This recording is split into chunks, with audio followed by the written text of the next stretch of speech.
Hai teman-teman, saya Nur Anini dan kali ini kita akan bersama-sama mengungkap rahasia gerak yang ada di sekitar kita. Sebelum kita bahas lebih dalam, yuk kenalan dulu sama tokoh hebat di balik hukum-hukum ini. Newton adalah seorang ilmuwan asal Inggris yang hidup pada abad ke-17. Ia adalah penemu hukum Newton. Selain dikenal sebagai fisikawan, ia juga seorang matematikawan, astronom, dan filsuf alam. Konon, ide tentang gaya dan gerak muncul ketika Newton sedang duduk santai di bawah pohon, lalu sebuah apel jatuh tepat di dekatnya. Dari peristiwa sederhana itu, ia mulai bertanya, kenapa apel jatuh ke bawah?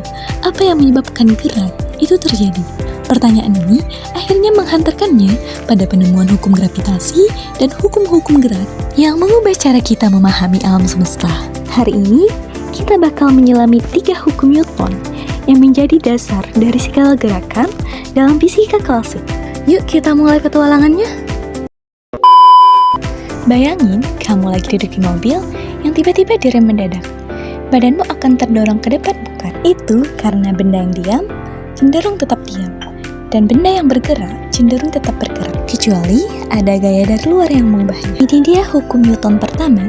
Sebuah benda akan tetap dalam keadaan diam atau bergerak lurus beraturan, kecuali jika dikenai gaya total yang tidak nol. Contohnya, coba dorong kotak di lantai kasar. Kalau nggak kamu dorong terus, dia bakal berhenti. Itu karena gaya gesek jadi gaya luar yang memengaruhi geraknya. Sekarang, bayangin kamu mendorong 2 benda, 1 bola kecil dan 1 lemari. Jelas lebih mudah mendorong bola, bukan? Ini karena percepatan yang dihasilkan tergantung pada besar gaya dan massa benda. Inilah hukum Newton kedua. Percepatan sebuah benda berbanding lurus dengan gaya total yang bekerja padanya dan berbanding terbalik dengan massanya. Adapun rumusnya yaitu gaya sama dengan massa dikalikan percepatan. Artinya, semakin besar gaya yang kamu berikan, semakin besar percepatan. Tapi semakin berat bendanya, semakin susah digerakkan. Pernah lihat roket meluncur? Kenapa dia bisa naik ke atas? Padahal nggak ada yang menarik ke atas kan? Nah, ini dia hukum Newton ketiga. Setiap aksi akan menimbulkan reaksi yang sama besar dan berlawanan arah. Ketika roket menyemburkan gas ke bawah, maka gas itu akan memberikan dorongan ke atas pada roket. Ketiga hukum ini bukan cuma teori di buku, tetapi juga nyata dalam kehidupan kita sehari-hari. Mulai dari naik kendaraan, olahraga, sampai peluncuran satelit. Bayangkan setiap kali kamu mengendarai sepeda, bermain sepak bola, atau berjalan kaki, hukum Newton bekerja secara diam-diam untuk membuat gerakanmu menjadi mungkin.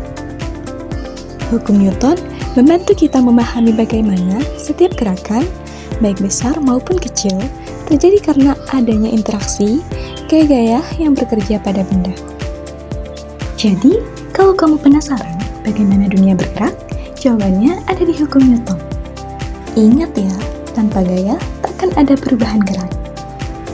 Sekian video penjelasan dari saya mengenai hukum Newton. Saya Nur Anini, pamit undur diri. Sampai jumpa di video fisika selanjutnya.